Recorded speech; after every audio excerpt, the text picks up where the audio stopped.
Hi, you're watching Dante's Boxing Nation. Woo! Have you ever had? Do you know of a guy that dominated his division like Golovkin is? And somebody came at me with Mike Tyson that dominated his division, and that's not true because Mike Tyson didn't dominate his division. No, well, Mike Tyson, he did dominate his division. He just didn't have other Mike Tysons to face at the time. Well, wait a minute. Even though he didn't have other Mike Tysons to fight, do you realize that he only made 9 defenses, got knocked out in the 10th? And of the 9 defenses, 6 of them were knockouts and 3 were decisions. The decisions were against Tyrell Biggs, who was 15-0 at the time, Bone Crusher Smith, another killer, and Larry Alexander, another killer. So how did he dominate? Yeah. He didn't have Mike Tyson. He didn't have Mike Tyson's, but he still couldn't dominate. I mean, he dominated his opponents, but to me, he didn't have like real signature type wins to me. No, he didn't dominate. He didn't dominate. Look at the fights. Look at Bone Crusher Smith fight. Yeah, he dominated. Bone Crusher just held all night. Bone Crusher, all he did was held all night. Trevor, he dominated Trevor Berbick. He dominated 9 defenses. 9 defenses. 9 defenses, and 6 of them were knockouts and 3 were decisions. To me, that's not dominating. Well, I mean, my thing is when it comes to Golovkin or Mike Tyson, I feel both of them, to me personally, I feel both of them have dominated everyone that they faced. That's how I personally feel. I feel both of them have. You know, I mean, of course. I disagree. Of course, before Buster Douglas. I disagree because there were decisions. When you dominate, that means you're destroying, in my opinion. Yeah, but you're talking about heavyweights versus it doesn't matter. Flyweights, heavyweights, it's the same thing. Man. And Bone Crusher Smith, all he did was survive. Though he just came in there holding and grabbing. You know, like when Golovkin fought against Dominic Wade, for example, Wade wasn't really holding. You know, he didn't let him hold him. He didn't let him. If you watch Golovkin fight, you see how Golovkin pushes these guys away so they doesn't get held. It's Tyson. It takes 2 to hold. It takes 2 to hold. It wasn't just Bone Crusher Smith. It's Tyson making himself available to be held. I don't know about that one right there. Okay, well, you have to watch fights. You have to watch fights and understand. I watched the Bone Crusher Smith fight a lot of times. Okay, but you have to understand there's 2 guys in there, and there's 2 guys, and you have to make yourself available to be held. So when Crusher got close to Mike Tyson, and Mike Tyson grabbed him around the waist, and then Bone Crusher held his arm, and Bone Crusher didn't pull his arm around his waist. Mike put it there. So you're saying you don't believe it's domination if you don't get the knockout? That's what you're saying, right? No, I'll tell you who dominates. No. It's not a knockout. I'll tell you who dominates. Floyd Mayweather dominates. Okay. And Floyd Mayweather doesn't hold. Yeah. His hands are never around somebody's waist. Well, yeah. That's the point I was about to make. You beat me to it. His hands are never around somebody's waist. Floyd Mayweather dominates by hitting and punching the shit out of you. Mm-hmm. Okay, Mike Tyson allowed himself to be held. Floyd doesn't allow himself to be held. Well, I only asked the question because you had said before that Tyson, you wouldn't consider it a domination because some of them were decisions. That's what you had said before. No, because he didn't dominate. It doesn't matter if the decision, just beat the shit out of somebody until look at the scorecard, okay? Look at the scorecard and look at Tyrell Biggs' fight, 15 fights. But Tyrell didn't hold him. No, yeah, and he knocked him out. And Tyrell Biggs, he didn't knock him out. He didn't knock him out. He decisioned him. No, he knocked him out. Tyrell Biggs? Decisioned him. Go back. You're talking about the Olympian.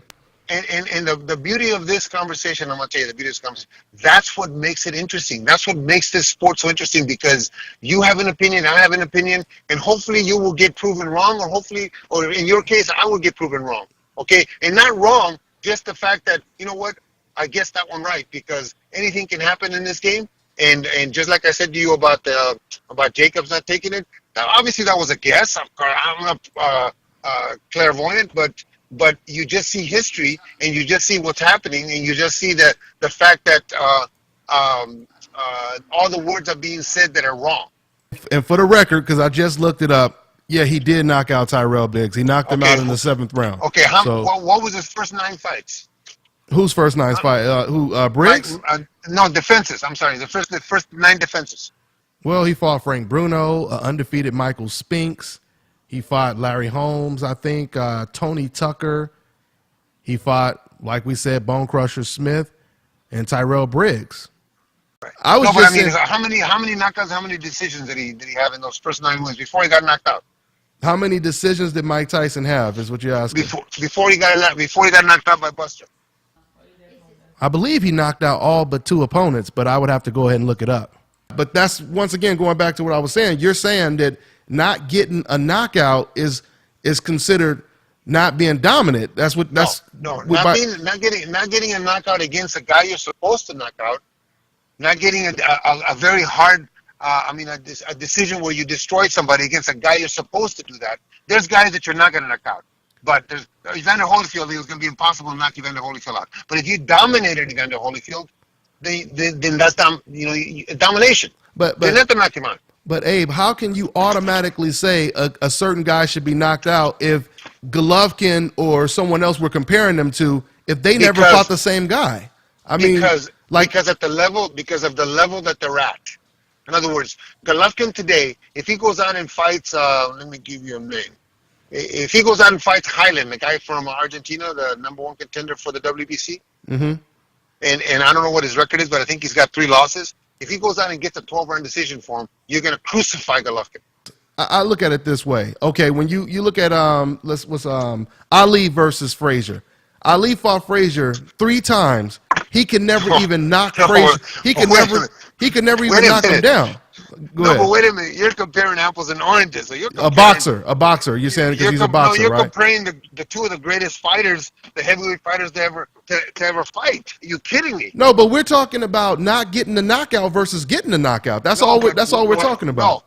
No, we're not. We're talking about getting a knockout against a guy that's supposed to be knocked out. Frazier and Ali were not supposed to be knocked out. Harold Biggs was supposed to be knocked out. But Foreman knocked out Frazier in 4 rounds, though. He knocked him out twice. Who didn't Foreman knock out? But that's my point. But that's my whole point. Foreman would be looked at as the Golovkin at that time. He was able to do something to Frazier that Ali couldn't do. But when Ali fought against Foreman,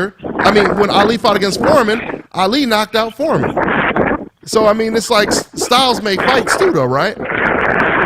True. But I'm talking about domination. I'm talking about, if you don't knock him out, dominating to the point where it's just so easy that it's a walk in the park for him. For Ali, it wasn't a walk in the park until he decided to make it a walk in the park. For Foreman, he came out and just destroyed a man that had never been beat like that, beat down. Yeah. But what I'm saying to you is, I think we got off the subject of Chocolatito. He just I don't feel he has to fight that fight.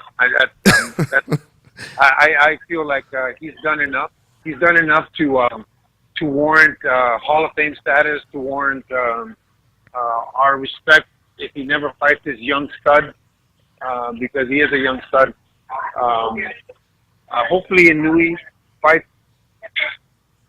Hopefully what? Inui fights like Chocolatito has been doing and establishes himself as a superstar.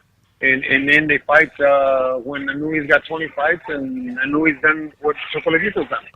Hopefully. This is Bobby, and you're watching Dante's Boxing Nation.